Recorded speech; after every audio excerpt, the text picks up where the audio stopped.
Glasgow now. We can talk to John McManus from the Religious Affairs Unit. And what will be his legacy?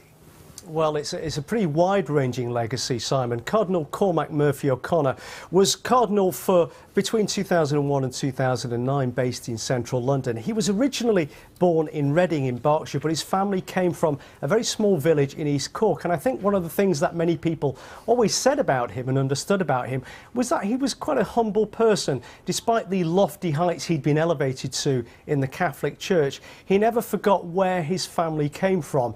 And that certainly, that sense of humbleness, that friendliness to people, that ability to reach out and be with people where they were in their lives, that's something that you don't always find in cardinals of the Catholic Church, but certainly with Cormac Murphy O'Connor, that was something that people talked about quite a lot.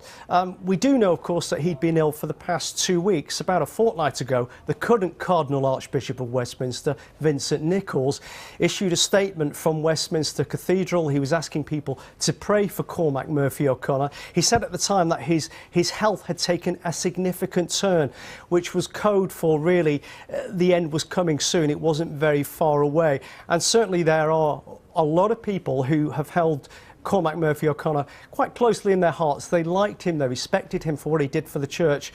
Though I have to say his time in Britain as a senior member of clergy wasn't without controversy. One of the things he was involved in the 1980s was a scandal involving an abusive priest when he was Bishop of Arundel and Brighton. This priest was reported to Cormac Murphy O'Connor, but he didn't go to the police. Instead, he moved him to the chaplaincy at Gatwick Airport.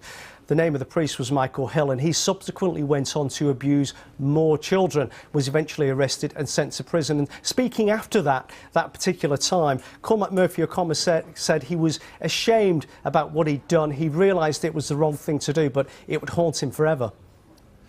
And he was, in many ways, what you saw, wasn't he? He was that avuncular. He was what you would expect, in many ways, an archbishop to look like. He was incredibly approachable. If you met him at Westminster Cathedral, which is the kind of headquarters of the Catholic Church in England and Wales, if you were to meet him there after Mass or at any other service, he would talk to you quite happily. He was a very easygoing, very friendly person.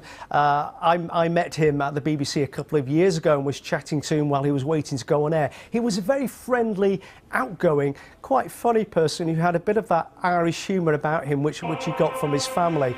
That was something that people will remember him by. I think it's worth pointing out that the Church has issued a statement this afternoon, which were the Cardinal's final words. And in the statement he says he prays every night that God is never far from his thoughts, and that into your hearts, Lord, I commend my spirit. John McManus in Glasgow, thank you very much.